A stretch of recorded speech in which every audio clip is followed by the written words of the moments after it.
I am sitting here about to do my first interview with more than one person present. Oh, I've had one with two people, but this is a bevy of six or seven, including me, fabulous women who are all part of the Wise Women Network.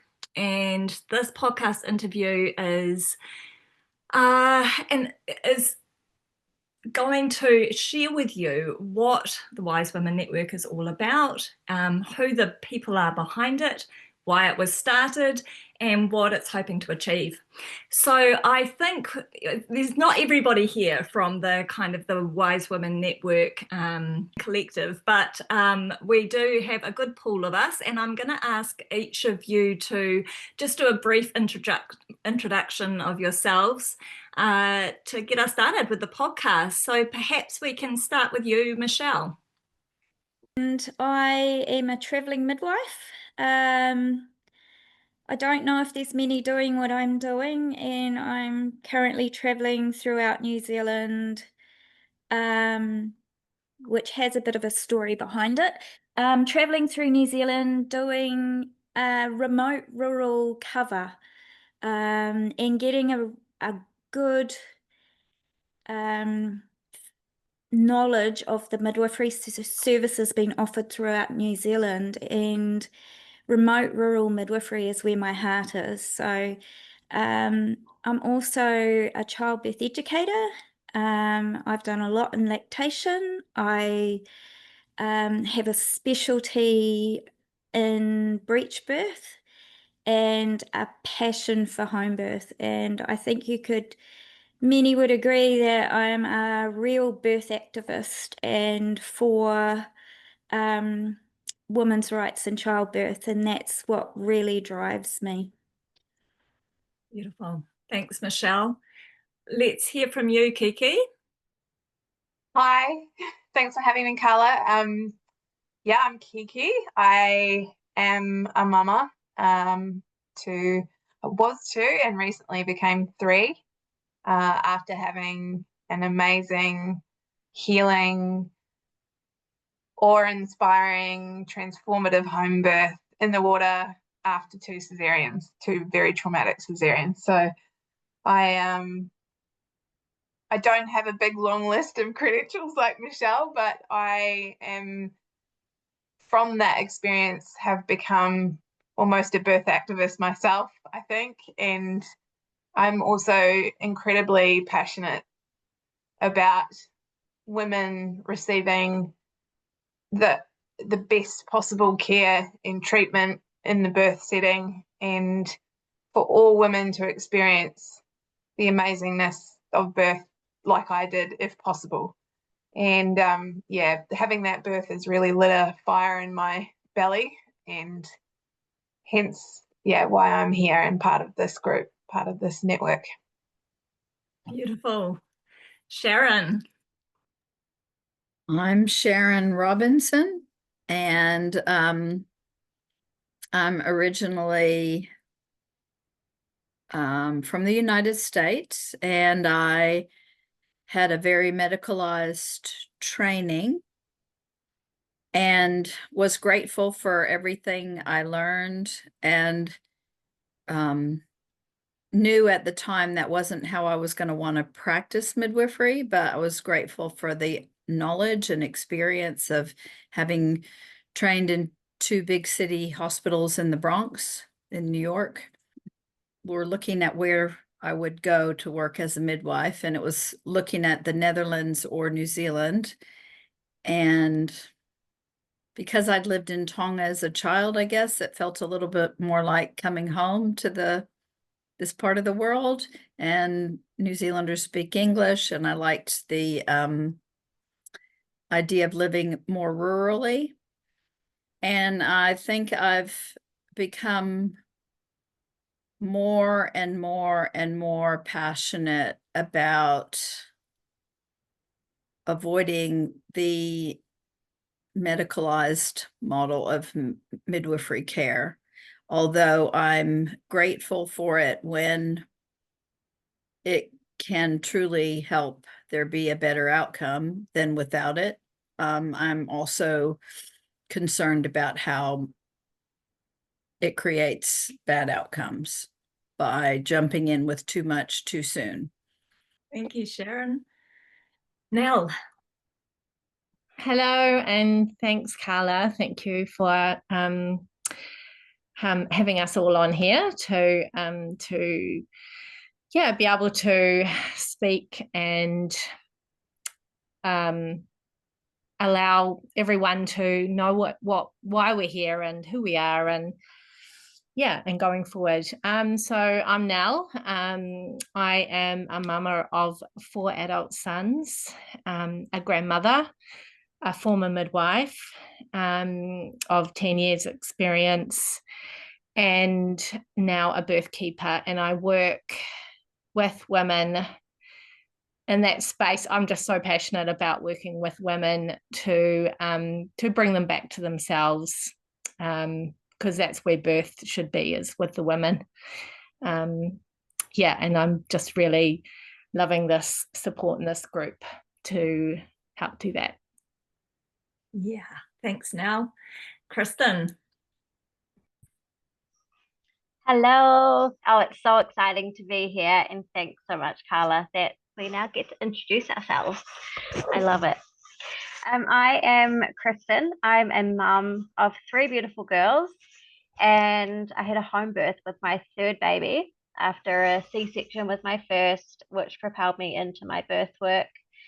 I'm a qualified childbirth educator and a doula, and I specialize in VBAC education, so vaginal birth after cesarean. It's definitely where my passion lies. There is not enough education anywhere in the world, but specifically for me, New Zealand, for women to make really true informed choices. I'm a huge home birth advocate, and I truly, fiercely believe that birth is safer outside of the hospital system. And I want to scream it from the rooftops and for everyone to get it, which is a huge reason I do the work that I do, because I want women to have better. Yeah, beautiful, Kristen. And Naomi. Hi guys. Thank you so much, Carla. It's just such an honor to be with so many powerhouse women who love other women, and normal physiological undisturbed birth. So yeah, it's a real honor to be part of this. I'm Naomi. I'm a jack of all trades. I am a registered nurse. I'm also a registered midwife, but I'm also a former midwife. I no longer practice. I am a sleep consultant, and I do sort of coaching for women and mothers who experience some form of trauma or crisis. I'm also a mama, so my oldest daughter is 23 and my youngest daughter is now 1. And so we've got everything in between. We've got 9. We're a blended family, blended tribe. I'm here because because of how it all evolved around Kiki's birth and Michelle, I just have a real heart to see women's voices rise in a very over medicalized and medicalized, like, dominated sort of space, and just want to see women really birth their way, Yeah. Yes. I've just realized, listening to you all introduce yourselves, that the only one who I haven't yet interviewed on my podcast is Michelle, and that must surely need to be my next one. But all the others here I have interviewed on the podcast. So you may have heard of these beautiful women speaking before about their stories in more depth, and perhaps you'll be inspired to go back and listen to some of the episodes after this. But I would like to start the questions with you, Michelle, because you were the true founding member of this collective. You were the one who had the passion and the fire and the heart, and was really driven to see some changes made around what support was available for the birth workers out there, and then wanting to see some of these changes that have been talked about in the introductions, you know, some support to have things put in place where people can exercise their rights in birth and they can get the information they need in order to be able to be making good, informed decisions for themselves, and they can feel supported in whatever way they're choosing to birth, and really stand in their power in birth and own their experiences and not feel railroaded down a path that isn't right for them and that is, as we well know, it often entails so much medicalisation that is completely unnecessary. And from my perspective, since I didn't get to introduce myself, maybe just I'll do a little, I'll speak into how I came to be in the Wise Women Network, is that there is just such a ridiculous amount of needless trauma taking place in the birth space, and it is having profound impacts on not just the birthing women, but on the babies that they are birthing, on their relationship with the babies that they're birthing, on their relationships with their partners. You know, this is such ripple effects, and enough is enough, right? Like, yeah, birth trauma is rife and that needs to change. And that's why I'm here. I'm like, yeah, I want to surround myself with women who get this stuff and who want to do something about it. And Michelle, you've provided that platform for us to be able to do that. So tell us, what is the Wise Women Network and why did you start it up? What is it all about? Well, Carla, it started after COVID. I decided to return to practice, and over the last years, I've seen a real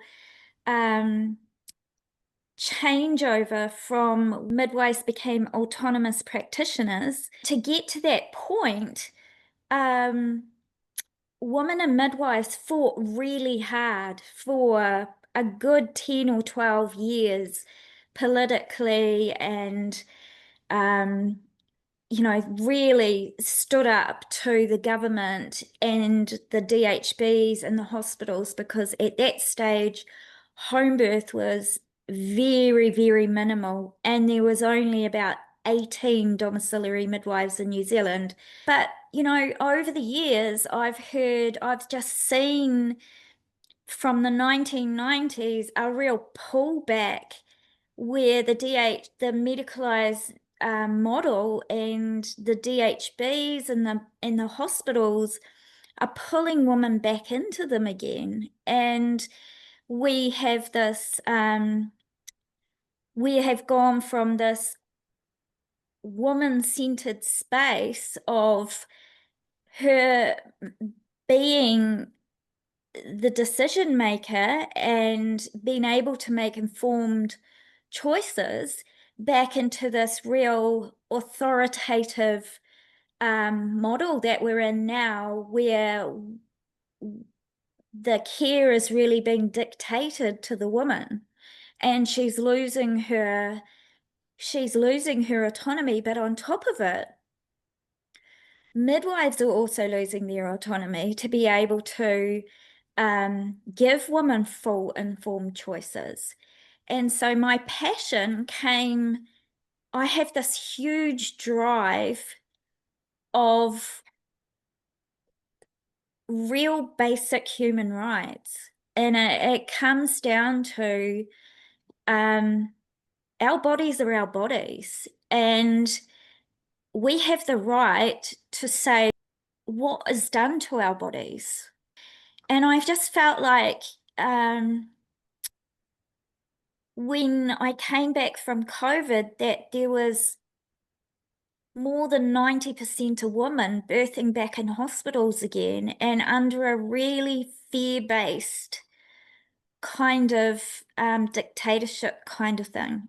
My philosophy as a midwife has always been around that healthy, well women and babies should be able to birth normally, and they should be able to do that in a place that they want, supported by the people they want, and have the kind of birth that they want. I mean, that's what we fought for. And if I was going to be a midwife again, I could not submerge myself back into an environment where women were losing the ability to make choices. So what I did was, I just thought, if 18 domiciliary midwives can make change, and it can be driven by parents and women again, why can't we do it all again? Like, if I stand back as a midwife and say, oh, it's sad, I can't carry on, we're lost, it's a lost cause. Who am I to all my ancestors and midwifery sisters and decades and hundreds of years of women fighting for women? Who am I if I can't stand up and speak out? I have an obligation as a midwife and as a woman to stand up for what is right. And I just I thought, I've just got to start somewhere. And it was actually Anne Sharplin, who is a very good friend of mine, midwife that's practiced over 40 years, home birth only. And I told her what I wanted to do. I wanted to make a movement. And this movement wasn't just going to be New Zealand. I believe it's going to be worldwide. And women need to stand together, and midwives need to have the confidence and be able to stand up and feel safe following a woman's decision making. So we have to strengthen the knowledge for women, because knowledge is power, and midwives so that they aren't feeling so vulnerable. And we can do that as a force together. So I said to Anne, I've got to start somewhere. How do I do this? And she said, just start. So I was on a chat group and I said, this is what I want to do. And I think it was Nell and Vicky, and there was I don't know, 5 of us. You were there too, Carla. I think I'd asked you as well. And it grew really fast, really fast. We just started communicating, holding each other, really talking out subjects, being able to talk about the support that we could provide women, and it just grew, and more and more and more people came. And at the moment there's over 700 members that have joined the Wise Women Network. But along the way, because it's all been feeling the way, so along the way we had the birth workers and we had the midwives, but there was still a big essence of what's going to make change, and that is the woman. And the only people that can make change are the ones that are using the service. It's all about, it all comes down to woman power. And that's when we met Kiki. And we've supported quite a few other women too. But Kiki has been the power driver behind the consumer support. And then we've all joined together to form a mission statement, form some goals, and here we are. We're just pushing forward, and we're gaining momentum, and it's amazing. I love it. Yeah, you mentioned that Kiki came into the fold as a powerful kind of consumer voice. Kiki, really it was your birth experience and the involvement of the those of us who are sort of the core members at the time that really brought this group together, and with like, right, we're gonna do stuff, we're on a mission. And so, yeah, can you share with us just a taste of what we're getting at here? Like, what was it about your birth experience? What involvement did the Wise Women Network have in your birth? And yeah, why was your birth so pivotal, do you think, for us as a group? Wow, okay. I'm not sure where to start on that, but that's a big question. But I think the Wise Woman Network was, like Michelle said, already in full force behind the scenes before my birth. And it was that network that Michelle had formed that saved my birth from being another absolute train wreck. Or potentially a free birth, which is not what I wanted. And it was through my connection with you, Carla, that you communicated what was happening. And I think because my birth was at its core the type of physiological birth that Michelle and everyone in this group were trying to save and protect from. Why did it need protecting, Kiki? Well, good question. So I had a lot of trouble finding a midwife. The first midwife that I came across was utterly against me having a VBAC after 2 cesareans. She was not willing to support that, purely out of fear. She made it very clear she didn't want to risk her practice, and she wasn't comfortable with that. So she was out. And then it took a while for me to find another midwife who initially seemed very on board with the idea of a VBAC after 2 cesareans. However, once I discovered that I was risked out of VBACing in a birth centre, then my only other option, because I was not going anywhere near the hospital, the place of my trauma, was then home. And I think from that moment, when I decided it was happening at home, no matter what, my LMC at the time just progressively got more and more fearful of potential poor outcome. And it became more and more clear as time went on that her and I didn't align in terms of how we felt about birth and how much trust I had in birth versus how much trust she had in birth. You know, how much trust I had in myself versus how much trust she had in me. And it just, all these hurdles kept coming up, and eventually they became insurmountable, to the point where I made a decision that I wasn't going to have her second attend my birth at home, and that was the end point for us. She decided that was not something she was comfortable with, and she ditched me at 38 and 3, and I birthed a week later. So in that time, I had been discussing what had been going on with you, and in the background, you had been relaying my story to the current Wise Women Network as it was at the time. With your permission, I'll just add. Yeah, with my permission.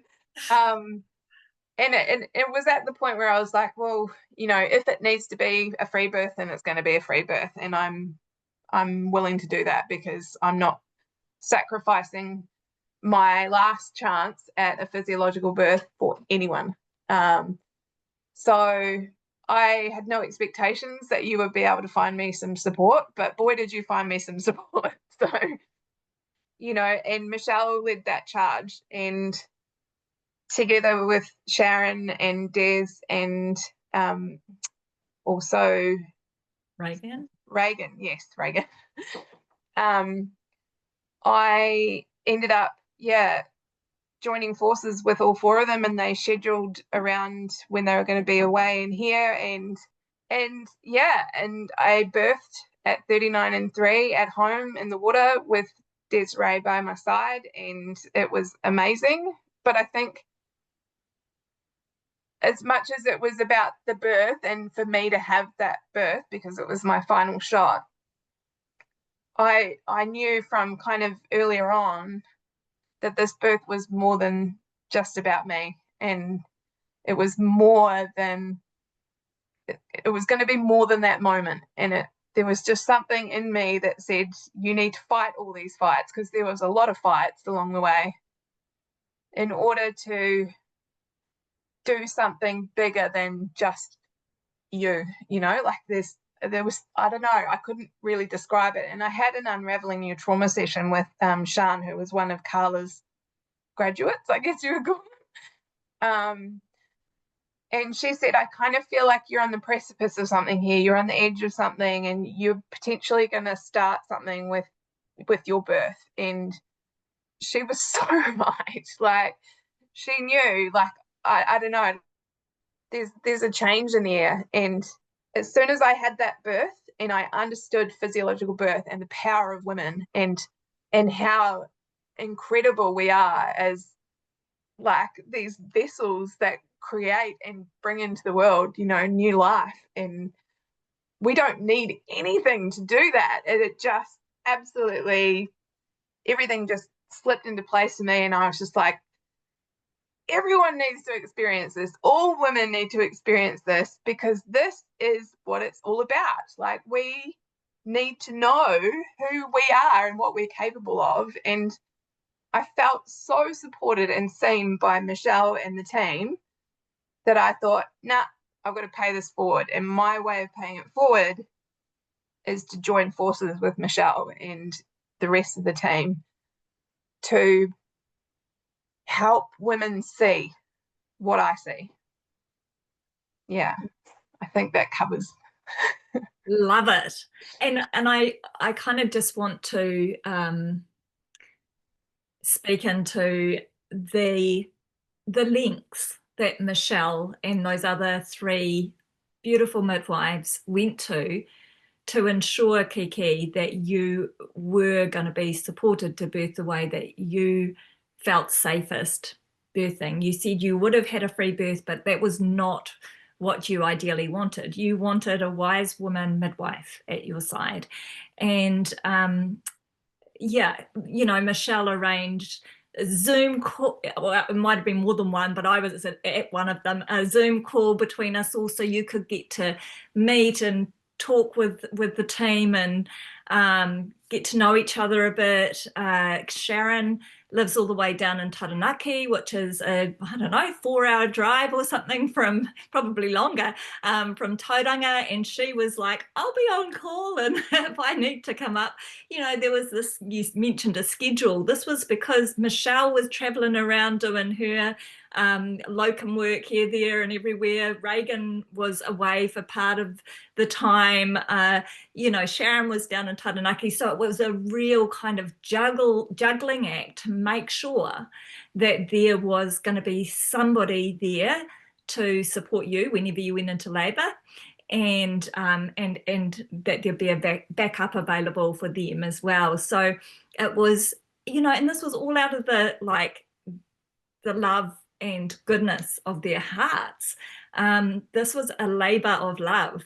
Yeah. But I think that's exactly what this network is all about. It is because we love birth so much, we love women so much, and we want to protect birth so much that is an example of the lengths that we are willing to go to as a network to do that. And I think mine was just the catalyst to start that, you know, like, and for me to then say, hey, I want to be the voice for women, for mums who are dealing with this, who are wanting to birth their way or being coerced to not birth the way that they want to birth, and ending up the other side with birth trauma. And it's just not right. It's not friggin' right, and it needs to stop. And women need to take their own power back and take responsibility and ownership of themselves, of their bodies, and of their births and babies, because society's it's just going too far to medicalization, and it doesn't need to be. It shouldn't be. You know, majority of women should be birthing physiologically at home or in a birth center. End of story. Like, we cannot keep going this way, or we are going to end up in absolute dire straits. And I fully believe that. I've done so much research and education, and I continue to do it daily. And I've been learning from all of these amazing women, all of these things, that it just blows my mind what is going on with mothers, and particularly new mothers who have never experienced this before, just being led up this incredible garden path that's just ending with such dire consequences. And I'm not standing for it. I will not let particularly younger mothers go through this and this be their entry into motherhood, which is supposed to be empowering and powerful and help you to understand who you really are and what you're capable of as a mother, and walk forward in that journey confident and unstoppable and unfuckwithable. You know, like, just, this is what we need women to be feeling, and instead they're depressed and they're anxious and they're hypervigilant and they're detached. They're not bonded with their babies, and their poor babies are, you know, there's just so much we could say, but it's just, that's what is driving me. Like Michelle, this needs to come back to women. Women need to have birth and be protected in that again. Yeah, we were pretty excited on the messenger chat when you were in labour, Kiki, and all desperate to hear how it was all going, and to hear the good news. And yeah, but yours was kind of the first of these, the first real taste of, like, yeah, we're making a difference, you know, a real difference. And we've had more such stories since your birth. Does anybody want to speak about some of the other successes, I guess, that we've had as a collective? We have supported quite a few women that have been in a similar situation as Kiki, where they're getting to sort of 36, 37 weeks, and the birth plan that they've made with the person that they've trusted is starting to be railroaded and eroded away. So all of a sudden, all these reasons are coming up to make them risked out, I think they call it now, which I don't know where this term's come from, but it's creating havoc. And so these are really intelligent women, and they know what they want, and they know their choices, and they know their bodies, and they're in touch with their babies, and they've worked hard in their pregnancies to stay well. And they are just being, you know, whether they be overweight, carrying healthy twins, over 40 years old, all of these different reasons, which are, you know, may increase our risk slightly, but it's so minimal. And at the end of the day, it's the woman's choice, with all the information she has, to be able to make a plan that suits her, her family, her environment, her body, and, you know, what she wants. And so, like, I had another woman absolutely railroaded with twins, and she'd had 2 previous home births before and did not want to go into a hospital. Because she just, you know, she knew those babies every day. She talked to them, she knew where they laid, she knew when they moved. She said, I know these babies, they're fine. she cancelled 5 inductions, and she even had someone turn up to her door to say your babies are going to die. Like, what? It's crazy stuff, you know? Anyway, she says, no, I'm going to do this. And she ended up birthing, she had a 40-minute labor. And she had 2 beautiful 7-pound babies. Um, and she birthed them at home. So her story hopefully will be coming out on Home Birth Aotearoa soon, because is she is she wants to spread the word, you know, like she wants women to know that this is possible. And so she was one, and I had another woman who was an incredible experience with me, and she'd had um, a really sad outcome for her first baby, and she was still grieving, and it had nothing to do with really her health or anything. And she wanted to birth at home with this baby and this pregnancy, and she was adamant she was okay. Well, she actually wanted to birth in a birthing centre, but as she got closer to her due date, the ranks closed in around her, and they were, you know, oh, we think you should birth in hospital. We think you should have IV Lewis. We think you should have active management. We think they won't let you birth here unless you have this, and you have to have 2 midwives. And she was like, what's going on? You know, like the whole plan is blowing up in my face, you know? And so she reached out for some support, and I actually said, dropped everything and drove to her, and I, when she thought, I think she was about 38, 39 weeks, and she said, I think I'm going to have this baby any day now. So I drove up there.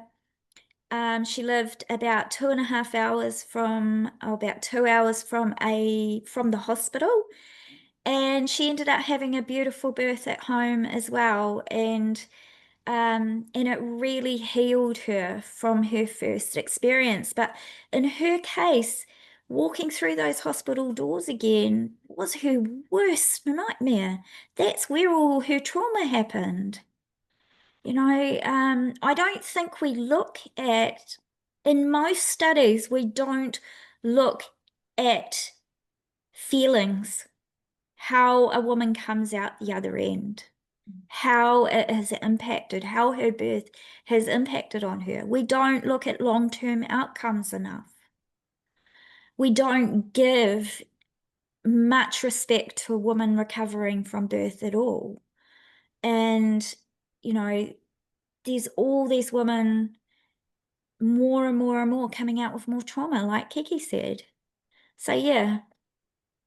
Yeah. Awesome examples of, yeah, just, even if it had just been Kiki's birth, I mean, it's just been so life-changing for you, right, Kiki? And it has those ripple effects for the rest of your family. So every person who this network is impacting in a positive way, it's a real big deal, and we really, really celebrate it. You know, I'm hearing from the stories that have been shared so far, this pattern of women only being supported by their midwives as long as they fit a certain mold, as long as they're not, use the term, risked out of, you know, home birth or birthing centre birth, or as long as they are doing the agreed scans or tests, etc., etc. What is it? What's going on that so many midwives are unwilling to support a woman's right to choose, to make informed choices for herself? And Kiki, you said that your original LMC was scared. She got scared that, you know, something was going to go untoward in your birth. Yeah. What do you want to say? Yeah, she basically said that she had tried to get me to see the light, basically, that I had resisted all of her attempts to support and help me. And that I was now, because I said I would like a different second, I didn't agree with the second that she wanted to bring into my house because she was very fear-based. Because I said no to that and that I would like a different second, who actually ended up being my midwife, my LMC at the birth, she threatened me by saying that I was risking her practice. And that is what I heard from the woman that Michelle was talking about, who had the unfortunate first birth and then had a home birth with Michelle. But I'm hearing it in Facebook groups. I'm hearing it across mums groups. I'm hearing it everywhere. And not only that they're being threatened and blamed for potentially risking, their baby's life and their life, but then also the midwife's practice. And if they're still continuing to go and, make their own choices and decide on the birth that they want, then they're being labeled, like I was, as mentally unstable, which is it just grinds my absolute gears that this is happening. And then women are being basically manipulated and coerced and bullied into believing that they're making the wrong decision and undermined at every step of the way. And then that's causing them to make decisions that they may not previously have made, because there's so much conditioning around believing the experts over believing yourself. So if they haven't done enough of the work to stand firm in their own shoes and stand on their ground and say, I'm not changing my decision because you're saying this stuff, what's happening is they're then being kind of undermined and pushed enough that they then go along with the decisions that have been made for them and end up having, more often than not, a traumatic birth. Whether they realize it's a traumatic birth or not, unknown, but a lot of the time they're coming out with not only physical trauma and unnecessary intervention, but they're being induced early and they're having an awful time, and then coming out the other side of it saying, I'm just grateful that my baby's still alive and I'm here, and thankfully we're healthy, but I had an episiotomy and I had this and I had that, which wasn't that nice, to be honest, but I'm grateful that we're here. And it's just, I'm hearing this every day, multiple times a day. And I know that Kristen and I talk quite regularly about what we're seeing in the mums groups, and it is just rife.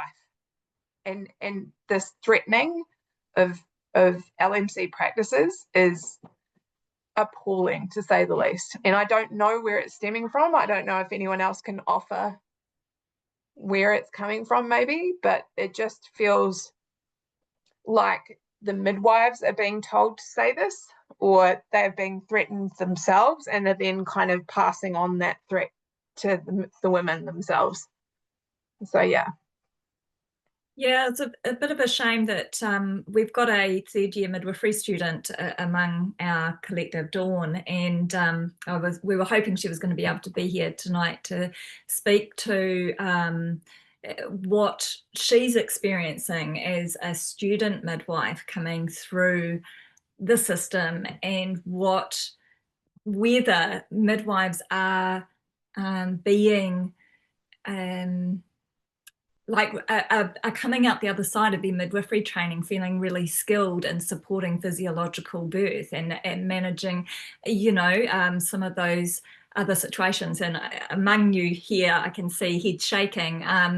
I remember talking to a midwife friend who was in her final year of training. This was some years ago now, but she had to attend 50 births by the end of her last year of training. So she was almost there. And so she'd attended almost 50 births. And she said, I have yet to have seen one physiological third stage of labour. And that just blew my mind. 50 births and not having seen one physiological third stage. So that's an example, I think. You know, if Dawn was here to speak about what her experience is, I'm sure she'd be saying similarly horrific things. But we do have Nell amongst us, and Nell, you were a midwife, a home birth midwife. You have chosen, since COVID mandate days, to remove yourself from the register, and you're now working as, I'm not sure, do you call yourself a sovereign birth keeper?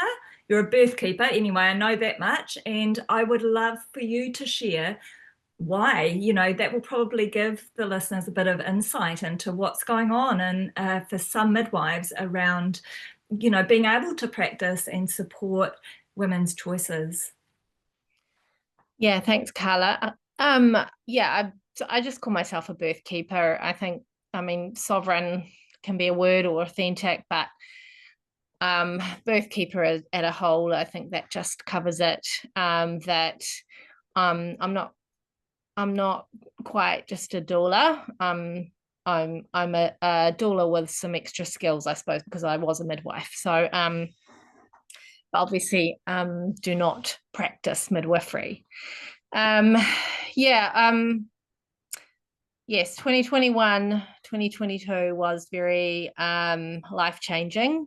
But I could see, even leading up to that time, and although you know, my clients were all home birthing clients in those last couple of years, very, very few times that I have to actually attend a hospital with them for a transfer for whatever reason.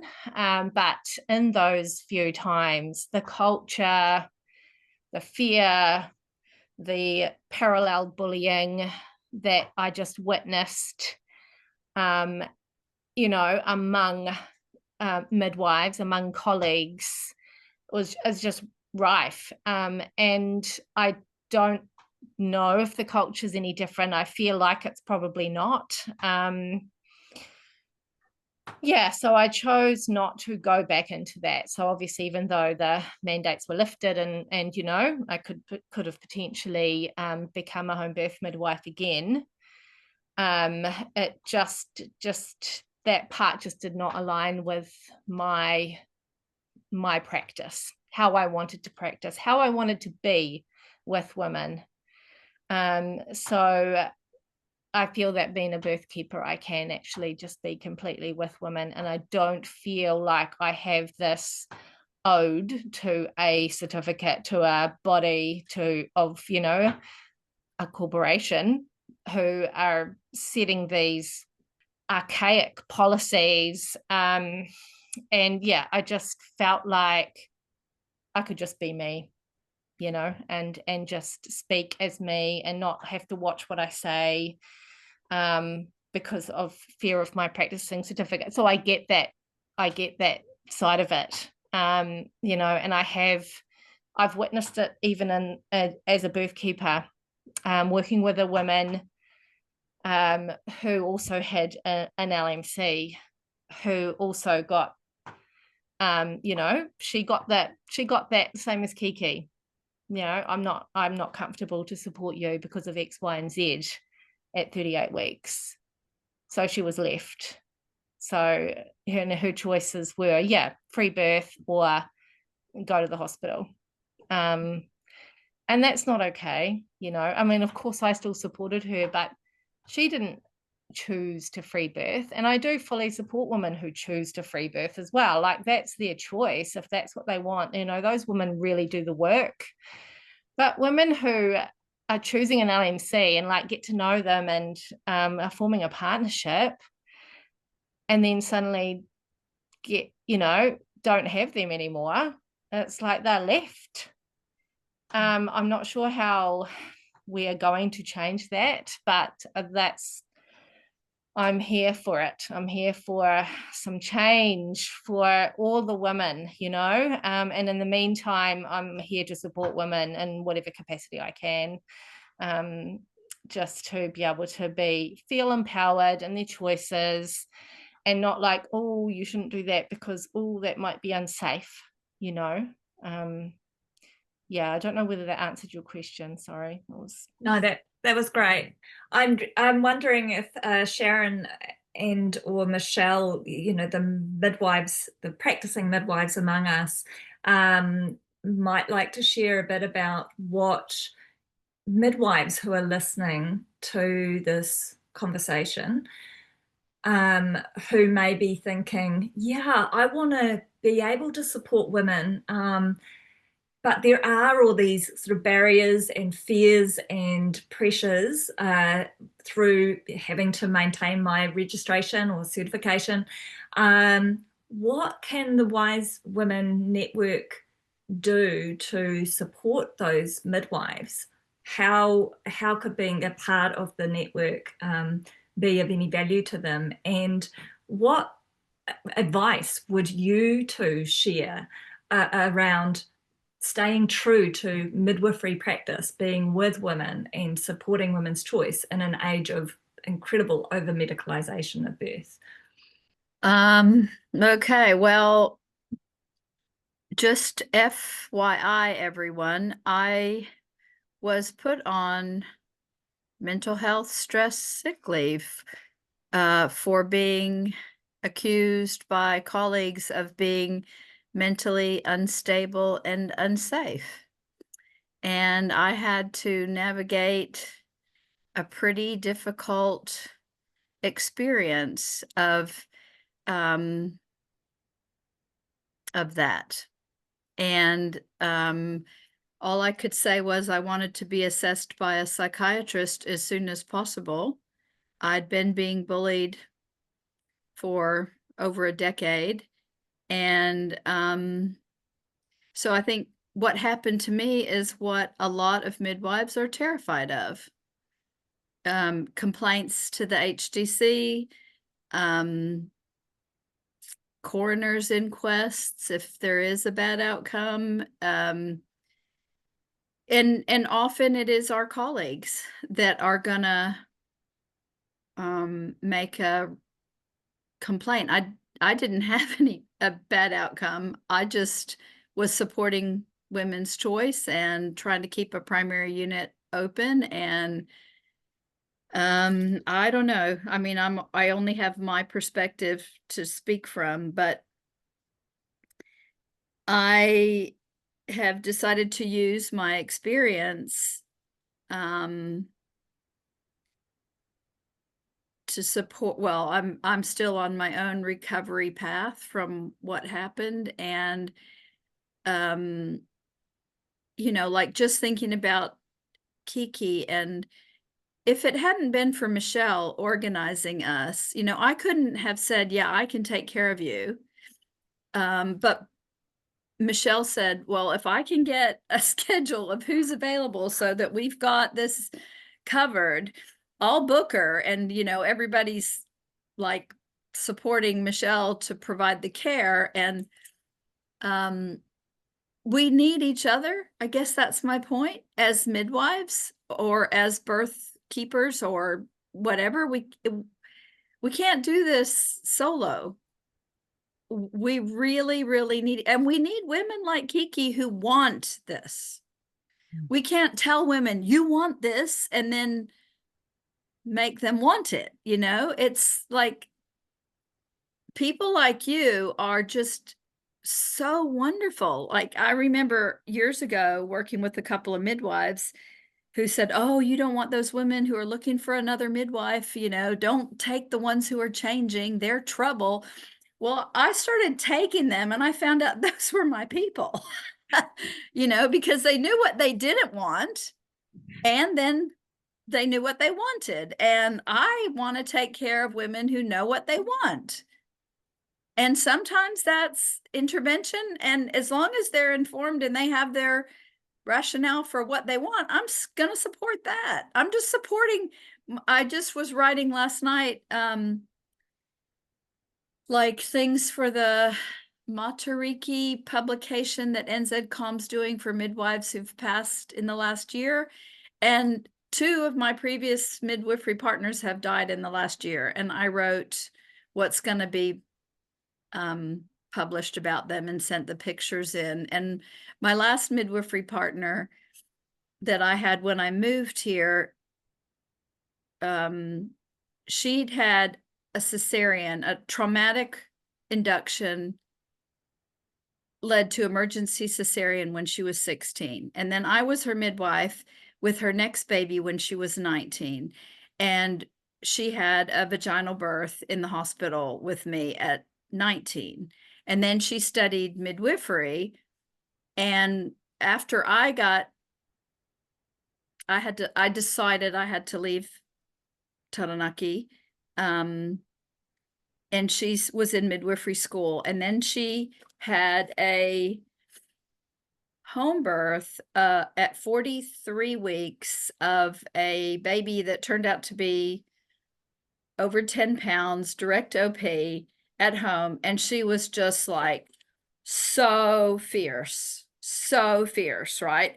And all of that fueled her advocacy for women's choice. And I remember talking to her one time and she said, Sharon, this is what I do. I just talk to the women and I ask them, well, tell me what you want.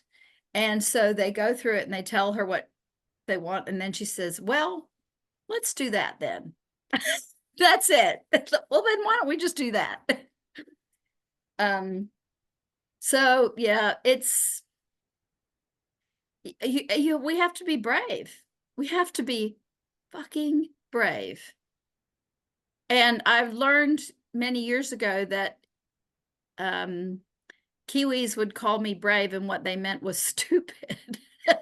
Like, wow, that was really brave to do that. Where I thought, well, I was really brave. And they were actually meant you're really stupid. So I guess you have to be really stupid or brave, however you want to look at it. But I'm not going to do midwifery any other way. That's my I comment. agree with you, Sharon. I mean, I think one of the things we need to be doing is handing the power back to the woman. You know, a lot of women now want you to tell them what to do. And it's really important we don't do that.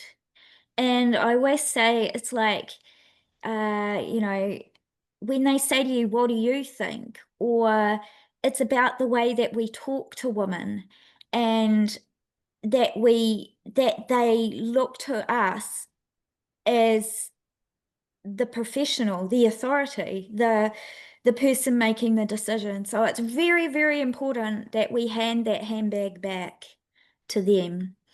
And to do that, we need to create the environment and the partnership with them that they have full control over what is happening to them. I always get women to write their own birth plan. I don't like tick box birth plans. I see them a lot around the country now. It's something that's run over. Things like, do you want third stage management or a physiological third stage? What young woman in her 20s has even know what that means when she's never been pregnant before? You know, so we need to give them all the information and then send them away to think about it. When it comes to consults, it's about a decision-making process. Do you want to go, this is what is recommended for you to do. This is the evidence around what they could possibly say, your condition or what's happening with you. This is the research that we have that you can read and help yourself make a decision. Go to the consult, talk to the obstetrician, come back and make a decision. Don't make a decision on the spot. You know, if we make choices and decisions when we're under pressure or adrenaline is throwing through our systems, then we haven't got the ability to break that down and understand it, because we're working from a place of just, that whole fight or flight reflex. We're not consciously being able to problem solve and look at what's going on. So walk out of his office, say, I'll get back to you tomorrow. For midwives, it's important that we document these conversations. The information that we've given women, if she's giving you a birth plan that's written by her, that makes it easy. The Health and Disability Code of Rights specifically is around informed decision making. It is the foundation to all healthcare. So if we are giving the right information, both what is prescribed by the DHBs and the Ministry of Health and all the powers that be, and the latest research and the evidence, and the woman weighs up the information and she makes a choice. What I hear a lot is that midwives are stuck in this thing about partnership, but it's all wrong. Like, partnership is not about shared decision making. There's no such thing as shared decision making. The only decision maker is the woman. We help provide the information. She makes the decision. And even on Midwifery Council's website, it still states about shared decision making. And I've had midwives say to me that it's the woman's fault there's no partnership. And I said, well, your partnership is about trust. It's about respect. It's about forming a relationship. It's not a friendship. It's a working relationship with a woman that is the decision maker. She is the center of this information. And as midwives, we already hold more power than her, and we need to recognize that. So when we come into, we put women into antenatal clinics from day one, and we take her blood pressure, let her pee on a stick, send her for scans, send her for blood tests, all to prove whether she's healthy or not to have a baby. And we sit behind a desk and she sits on a chair and we gruel her with questions. And the whole way through her pregnancy, we listen to her baby, we do all of this stuff, and then something comes up and we say to her, oh, but this is your decision. Well, we've been taking that power away from her from the minute she sat in that office with you sitting behind that desk. So let's bring back the balance of power again where it's supposed to be. So I think it's important for midwives to think about the way that they talk to women, always asking for consent. It is our job as midwives to explore things like previous birth trauma and see why is this woman feeling she needs to have a repeat cesarean section? What happened that makes her think that her body can't give birth as a satisfying experience, as an experience that empowers her, that, that she's too afraid of labor or wants an epidural straight away? Where does that fear lie? And we're not about talking women into ignoring intervention or ignoring recommendations or only having home births. What we want women to do is maintain the power and control over their bodies, that even if they come out through a home birth that transfers and ends up a cesarean section, or a woman that's got pre-eclampsia and has an induction, that she still feels in control and empowered by her decision making, because it was not taken, her body autonomy wasn't taken off her. So there's a lot of things we can change as midwives to actually support women to make choices of their own. Yeah. Well said, Michelle. For midwives who perhaps are listening to this and are thinking, yeah, I want to be part of the Wise Women Network, how will being part of this network serve them to be able to be that midwife that you're describing? Well, I believe just like the network is to pull in women, birth workers, and everyone from all different places. And so that we are more power together. We can help support other midwives. We can find midwives by reaching out to each other. We'll go looking for research that a woman wants. We'll break down what protocols are. We'll walk together. We all need to be walking in the same direction. So, the Wise Women Network, our goals ahead of time, for the future is having a website that has a lot of stuff that we can just pull off to be able to give to women. It will have a networking part of it where it will have connections with certain people that we can reach out to. And we can, yeah, it's got Kiki, you'll be able to fill in a little bit more on that.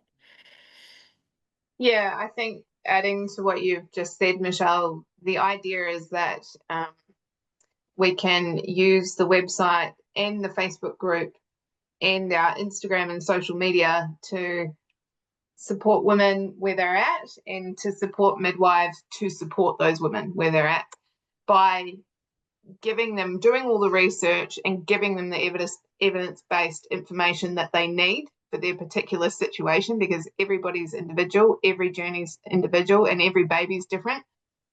And so being able to access that information quickly, we can support with that, but also we can be a peer support group for midwives and birth workers and be there when shit hits the fan, or be there when you're getting a lot of pressure, or be there when you're feeling like you're being bullied or coerced or whatever, or you're feeling like you're being intimidated by other staff or obstetricians or whatever. We can rally around you and provide you the peer support that you need, but maybe even some information that you need to go back with and stand in your own power and to be able to fight the fight that you want to fight. And the same goes for women. Like, it's my sort of role to basically peer support the other mamas, but we're all mamas in here as well. We all know how hard that road can be sometimes and how many battles you have to fight, and you can't do it on your own. Like Michelle says, we're supposed to do this together. We're supposed to walk alongside each other in this journey through this massive rite of passage, and come out the other side as well, still having that support. Like there's critical stuff that happens after birth that women aren't getting supported with, and we're here for that as well. So it's about kind of accessing what you need from the group and in the way that you need it when you need it, and we're here to set that up to provide that for you. And the website will be basically a hub of resources and ways to connect in with whoever you need to connect with. And if you're a student midwife, there will be other student midwives you can connect with. And essentially we will be offering education as well, so that we can potentially in your area come around and help. Michelle will run some workshops and things like that, because I think there's just so much of that missing. And like you were talking about before, Carla, that student midwives are not getting any kind of any look at physiological birth, let alone, you know, being able to be part of one and learning from them and witnessing them regularly. Nell and I spoke to one on Friday, just been, who is facing just that. She has, I think she's seen one or two, and that was in the hospital. And so by definition, it's not a physiological birth being in the hospital. So she felt quite alone, I believe, don't you think, Nell? Yeah, she was feeling how out of the actual mainstream midwife she was. By, you know, she would just mention something, like she mentioned that she was going to the convergence of rebellious midwives in August, I think it is, and that her words were left out there in the middle of the room and not responded to, and she was made to feel like she was some sort of weird, you know, weirdo for saying that. But it's just like, this is not how midwifery is supposed to be. Midwifery is to be with women, and I guess that's the essence of what the Wise Women Network is to be with women in every shape and form, you know, like as midwives, as birth workers, as women, birthing women. So yeah, I think that pretty much sums up what we're trying to do, and that's why we've got such a wide variety of women that have founded this network.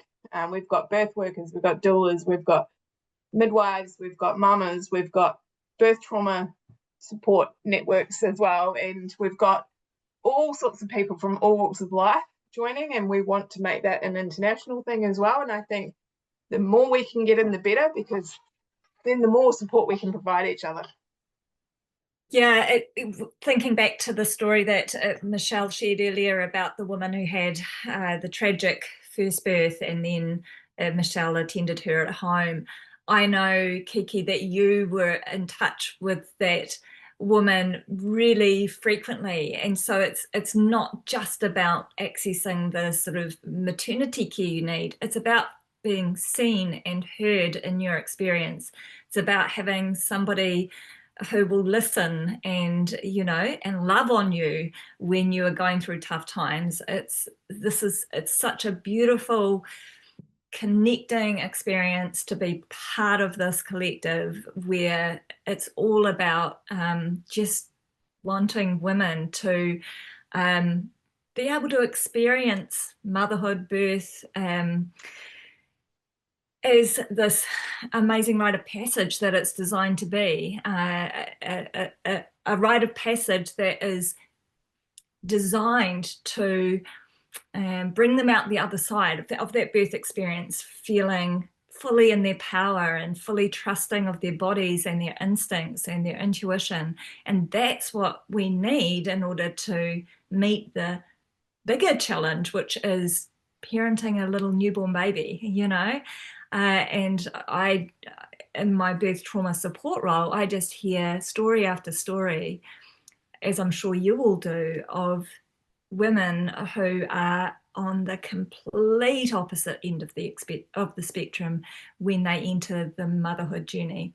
They feel like they've failed. They feel like their body let them down. They feel like they can't trust themselves, their instincts, their intuition, like they depend on the medical people, the experts, to rescue their baby from their faulty body. You know, this is the narrative they are left with when they walk away from that traumatic birth experience and begin this often very harrowing journey of new motherhood, where they're highly anxious, they're not feeling bonded to their baby, they're scared to go and, you know, be amongst other mothers because they feel so much guilt and shame and self-doubt. And it's just not the way we are meant to, you know, experience Start birth. the mothering.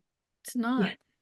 I have something that I read, this research that was done about the impact of fear in labor and what that does to the mothering instinct. And this was research that was done on rats. I'm not saying that we're all rats, but this is the research that they did. And they had two groups of rats in cages. And one group of rats, when they went into labor, they left them undisturbed in their cages to birth their babies. And they decided that there were two good rat mothering behaviors. One was that they'd like arch their back and offer their teats to the babies to nurse. So they'd invite the babies to nurse, you know. You've all seen it with puppies or cats or whatever, you know. And the other was that they would lick their babies. And then, so there's one group of rats left undisturbed, and the other group of rats, when they were in labor, they put straw in the cage that had cat piss on the straw, cat urine on the straw that they put in there. So purposefully inducing a state of terror to those mother rats in labor. And they did the research and looked at how many times this group of rats offered to feed their babies and lick their babies compared to the ones that were terrorized in labor. And it's not a big jump to figure out what the outcome was, that these mothers did a lot more of the quote good rat mothering behavior. So when I have students and here comes the, you know, forceps, or here comes the this, or even it's an expression on a face, or it's the sound of the baby's heart rate starts to go down, or, you know, all the bells and whistles and things, things that I say, there it is. There's the straw with the cat piss. There it is. It's just come in the room. And it's not harmless. I'd really just love to share what was coming up for me when you were sharing that, Sharon. And I think it's such a good question for everyone listening. How did it make you feel hearing that story? Because I was just sitting there thinking, how fucking cruel is it that they would do this test on a group of rats and choose to terrorize a cage full of rats? Yet we do this to women daily, and it's okay. And this is what I don't understand and really, really struggle with. It's illegal to induce cows in New Zealand using synthetic oxytocin because of the impact it has on bonding with their babies, feeding their babies, yet we do it to women. We're humans. And they don't care about the impact of these synthetic drugs, just everything, and the impact it has on women, their children, their journey as a mother. It's absolutely infuriating and gut-wrenching and heartbreaking, because so many women, and I'm one of them, went into my first motherhood journey damaged, unable to bond with my baby. And I thought there was something wrong with me. And I'm one of so many. And it's so unfair. And that's why we have to do better, because women absolutely deserve to feel the way Kiki and I did when we got our home bee back and realizing, holy shit, birth can be so powerful. It changed my life just like it did Kiki. I felt unstoppable as a woman, as a mother, as a human. I mothered differently. It changed my life. And I don't know why we don't give birth the respect that it deserves. It's such a big deal. It's not just one moment and one day. It is the rest of your journey as a mother. And you pass that on to your children. Well, your children get to be raised by that mother. Yeah.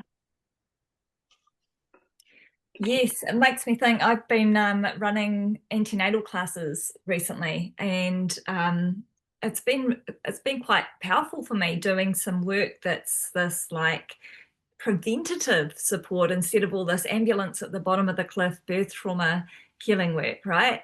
And one of the pieces of feedback I got from the first group that I ran was, because I'm sure I talk about so many things in the antenatal classes that wouldn't get discussed in typical antenatal classes.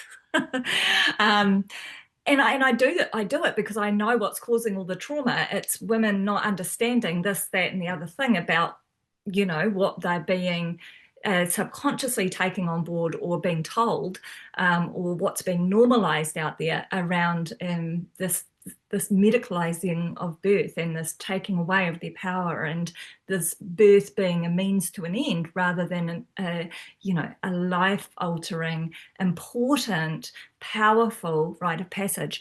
So this feedback was, this woman had said, amongst other things, that it was really amazing for her to learn that induction of labour wasn't just another way to start labour. You know, because I do a big piece on induction of labour. In New Zealand now, a third of women are starting their births with induction, medical induction.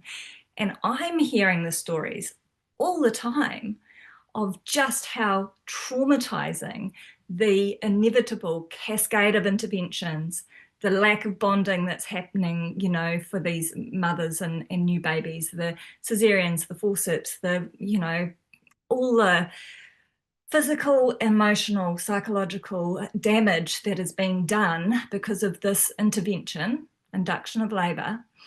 And it's being fed to women all the time as just another way to start your labour, and a safer option than going overdue, or then trying to push out a big baby that might get stuck, or, you know, you being 40 years old giving birth to your first baby, you know, best we induce you.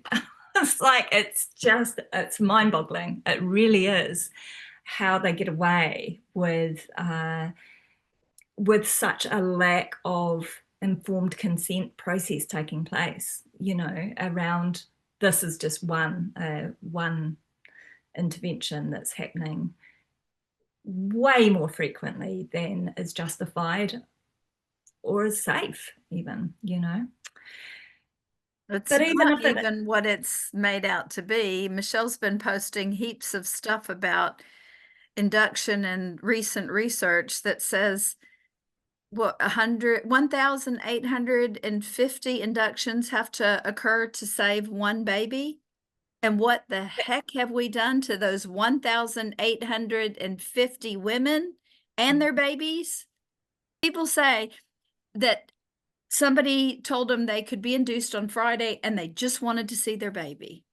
And they had no idea what they were heading into. Naomi, you said earlier that you want to hear women like claim their voice. That wasn't the word you used, but it was something along those lines. Like how can women, you know, do that? How can they do that, and how can we support them to do that? Yeah, I think women carry an innate knowing. We have this unease when it's going against something that we feel is right, you know, to our bodies, to our babies. And my encouragement to women is to trust that. It's instinctual. It's instinctual knowledge. We have different types of knowledges. Science is one form of knowledge, but instinct is also another, you know, and the intuitive is another knowing. And so bringing these knowings together and then allowing your voice to rise and speak for what feels good and what feels right, because we know that trauma causes long-term consequences for a woman and a baby. You look at attachment and bonding, if that is affected in the immediate postpartum, that can affect that relationship for the rest of their life. And that carries long-term health consequences with it in itself. And I think what has happened in the culture and the medicalization that's there, I think what women have done, because it feels safe in some ways, that these are the big people, so let's release our responsibility to them because they know they know the stuff, they're the big people. So we'll release our responsibility into their hands. And in doing so, though, we also release our power. And we actually, in order to take back our personal power as women and as mothers, we also need to take back the responsibility that's ours. And the reality about birth is that it's facing life and death. And that's the scary thing for all women and professionals alike. And I think we need to face that. There are risks. There are risks there. But if we weigh them and we listen to what feels right, there's some things that are inevitable, and it's part of it. It's part of the journey, unfortunately. Death is part of it. Death is part of life, but trusting your instincts and going with what feels right will bring a better outcome for everybody. And I think for midwives, particularly, having been a midwife, and I was never an independent midwife, so I was always engrossed in the medicalization of birth, and it felt unsafe for me. And I'm glad that I've moved away from midwifery for that reason. And now I see birth in a whole different way. And I think as well, being in this space with other wise women who have such strong knowledge bases, but it's a balanced view, it's an open view, it's not a closed view, we have to do it this way. It's like, well, let's weigh things, let's look at this, look at this, let's look at every angle and make our decisions from that space.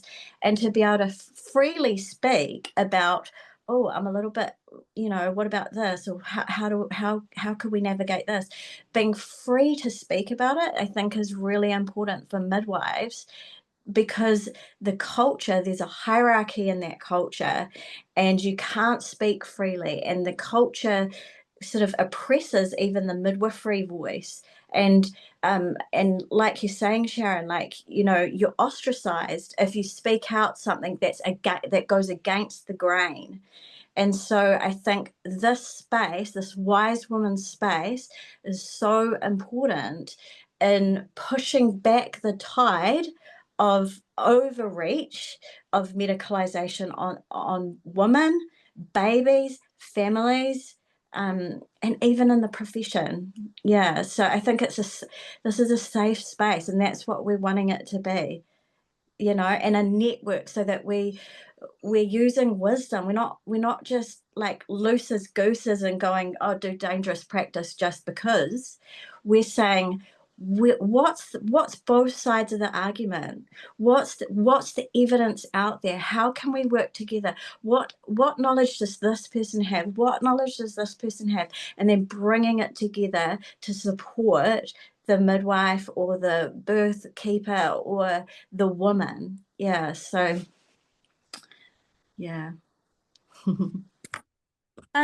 Carla, I just wanted to leave just something that I was looking at the other day, and there's a lot of blame at the moment that our workforce isn't big enough. And this is why women have to go into hospitals. So I just thought I'd go into a little bit of investigation into that. Did you know that our birth rate is the lowest since 1986? So we were having around 62 to 64,000 births in New Zealand a year, probably right through since year 2000. And last year, we only had 56,000 babies born. We also have a workforce of 3,300 midwives, and we also employ a lot of RNs in postnatal wards and that now. So why are our birthing units empty? Why are we missing remote, rural, and rural midwives and a workforce of LMCs? Why can't women find an LMC? Because if you look statistically, we do have a workforce that can handle it. And it's just they're being mismanaged, misrearranged. If we continue to have a high rate of inductions, a high rate of cesarean sections, which if we're doing cesarean sections now up into the 40% mark and higher for primates, what happens to them for their second or third or fourth babies? And I mean, Kristen can talk to this big time because she specializes in VBAC education. So our hospitals are overwhelmed with interventional care and medicalizing and institutionalizing women. And whereas healthy pregnant women and babies, their first option should be, like Kiki said, in a birthing centre or at home. Sick women should birth in a hospital, and we should be educating, and the hospital should be saying, no, sorry, we only look after sick women.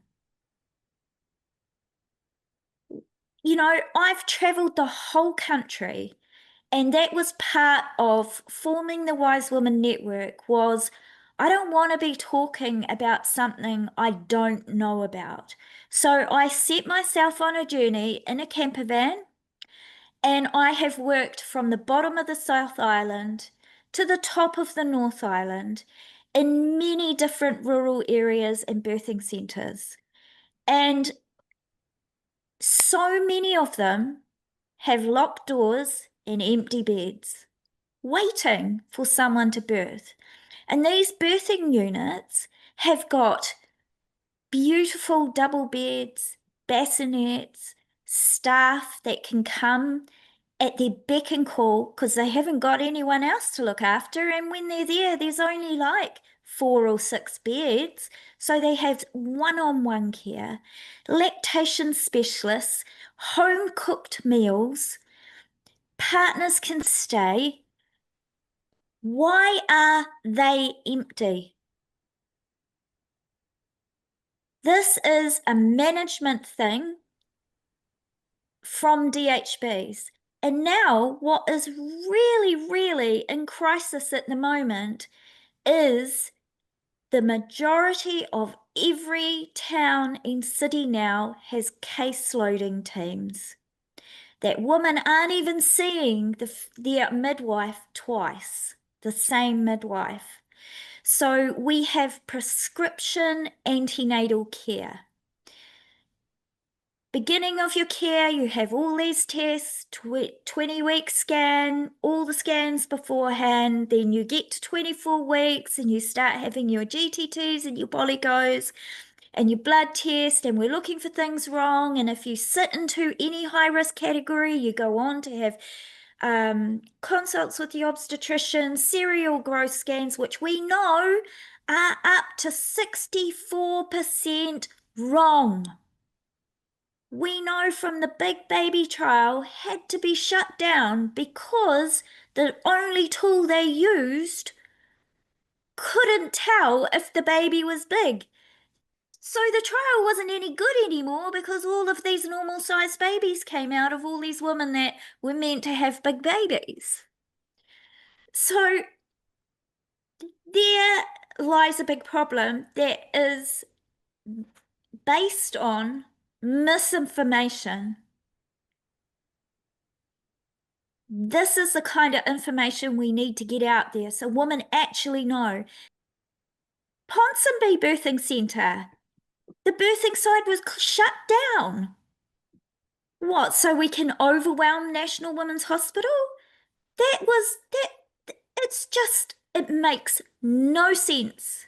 It costs the taxpayer 10 times more to look after a woman in a hospital than it does in a little beautifully catered for birthing centre. But we have come 2 generations from when midwifery went autonomous now to now where women have gone through a generation of coming up to a generation of caseload in care where they don't know what that one-on-one midwifery care is anymore. And they're being engrossed in all of this fear-based practice that they're too scared not to birth in hospitals. And there's still GPs around and there's still midwives around that send every first-time mum to a hospital to birth just because she's a first-time mum. Now, there is absolutely no evidence around that. Michelle, Anyway. can I just say as well that what you're talking about is exactly what the Australian model of maternity care is. So everyone goes into the hospital to be cared for. Every time you go in for an antenatal clinic, it's a different midwife. And every time you request to see an obstetrician, if you see an obstetrician, and usually that would be because you're being medically managed for some reason, it will be a different obstetrician as well. And then on the day that you go into labor or night, you get who's in the delivery suite. And that is exactly the model we're heading for right now in New Zealand. I can see it. It's already happening. And Yes. the way that we are seeing in the groups, midwives talking about how they are managing to get more income is by going into hospital and doing shifts in hospital and caring for woman after woman after woman after woman after woman. And you can imagine the level of care that they're providing or not. It's the motivation here is to make enough money to make a decent income as opposed to being with women. So you can't run a model like that and expect women to be satisfied with their care if they're just a number that is being pushed through the system and churned out the other side, because that's exactly what I experienced in Australia, and it's exactly what is happening, and that's exactly why we're not getting the partnership. Women are not getting the information to make the informed choice. We are getting risked out of birth centres because you can't really pump them in and out of the birth centre, you know, and there's all these sort of hurdles that women have to jump over in order to get in them anyway. Not only that, but then we are also being all classified as high risk. You are very lucky, and I think Nell, I spoke about this at the home birth meeting on Friday. You are a unicorn if you get all the way through your pregnancy without in some way, shape or form being deemed high risk. They will find any reason to put you in a high risk category and therefore risk you out of either A, the birth you want, or B, the venue you want to birth in. And it's not about women anymore. It is about numbers, it is about money, and it is about the machine. And that is, yeah, it's not working. And I think women need to understand that you cannot put your care in the hands of somebody else and say, they've got my best interests at heart and my baby's best interests at heart, and they will look after me and make sure that I come out the other side of this healthy and well. That is not what is happening. And we need to recognize that and be aware of that and actually look into what is going on, educate ourselves, and understand the power that we hold within ourselves and not walk into this blind anymore, because they will not take care of you. It sounds harsh, but that is not what they're there for. The business model. That's what our maternity care system is now. Yep. You're there if you're getting interventions and you're using drugs and you're in the theatre and you're being cut open, you are making them money. And they don't care about the birth trauma you suffer. They don't care if they cut you from mouth to bumhole. They don't care. They don't care about the recovery that you're going to have after that and how many umpteen surgeries you're going to have to repair that, and it may not ever work the same again. And they don't care. They literally just don't care, and we have to get out from under the illusion that they do, because it's just not true. It's not true. And there are people within the system who do care, but the system is bigger than them and they can't overpower it. and they're being paid by them. And so you've got to look at, they're not going to go against the system that is paying them. And it's that simple. Well, I think too, there's two things in that, Kiki, and one is RANZCOG is Royal New Zealand and Australia College of Obstetrics and Gynecology. So what happens in Australia, the statements that RANZCOG make are for both of our countries. So we kind of follow in that footsteps. Where New Zealand had it better than anywhere in the world, like our midwifery care was gold standard. Our model of care was something all other countries admired. But that was our midwifery model. We've moved back into the medical model that is being dictated by, colleges such as RANZCOG and that, writing guidelines. And the other thing is a bit like Stu Fishbein said, it's all about the baby in the cot. As long as they get the baby in the cot, no longer are we focusing on what happens, how that happens. Because once that happens, the risk goes away. And, with the new 41-week induction trial study that Sharon was talking about, 830 babies to save one baby, that was the same study. Not 800, 1,000. I mean, 1,830 Don't forget the babies. 1,000. Sorry, 1,830. That was the same study that they found 1 in 300. But what they did was they took out all the previous diagnosed stillbirths. So it actually gave an accurate number of how many baby inductions they needed to do to save one baby, which is 6 times as many inductions to save one baby now. But there was more neonatal admissions. There was more cesarean sections. There was more babies with low APGAR scores. More in the shoulder induction group. dystocias. Yeah. So, but that's not what we're telling women. Is there anything that anybody else has that they are itching to share before we close this? Yeah, Kristen, go for it. I just wanted to share, as Kiki was talking about, everyone getting risked out of primary birthing units. There's one place, unless there's an absolute medical necessity, that you will not get risked out of. It's your home. No one can risk you out of your home because it is your home. And a home birth is exactly the same as a primary birth. Well, it's not actually. It's better because you stay at home and you don't go anywhere. But if you're thinking about birthing in a primary birthing unit, and you get risked out because you've had a previous cesarean section, or you have a larger body than what they consider to be normal, or you have diet-controlled gestational diabetes, and you get told you cannot birth in a primary birthing unit, you can still birth at home because it's your house and you get to choose and it's your rules. And it's the same. Everything that's at a primary birthing unit, your midwife brings into your home, minus gas and air. But there's so many other options. So just know home is still an option. No one can risk you out of that. That's all. Yeah, that's such an awesome message to be sending.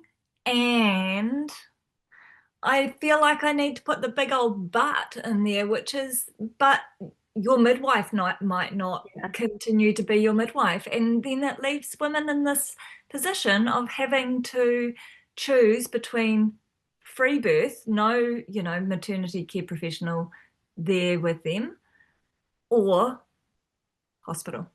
And I was just thinking that was about Kiki's the situation. Ghostbusters, Who You Gonna Call? The Wise Woman Network. Yeah, Yes. that's exactly what I was going to say.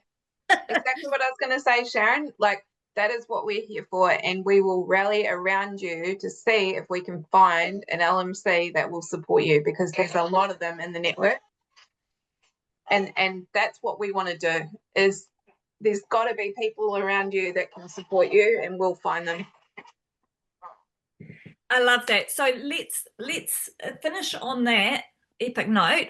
And Kiki, perhaps you can just speak to what any listeners need to do if they want to be part of this, whether they're a consumer, you know, a mum or a birth worker.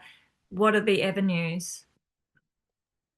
Yeah, so you'll have to excuse the baby at the moment, but if you're a mama that needs support, first port of call is to join what's currently called the Aotearoa Mamas to Be Facebook group. It will be called the Wise Women Network Support Group for mamas. So join that if you're a mama. You can also join the Wise Women Network if you want, but it is full of information that usually birth workers will want to discuss and share. So up to you. We also have an Instagram page, so you can connect with us on there, message us or comment under any of our posts if you need support or help in any way. Yeah, we will have a website set up eventually, or you can even comment on this podcast as well, and we will get in touch with you via Carla, or on Carla's page as well, Healing Birth. You can connect with her there, and she will link you through to us.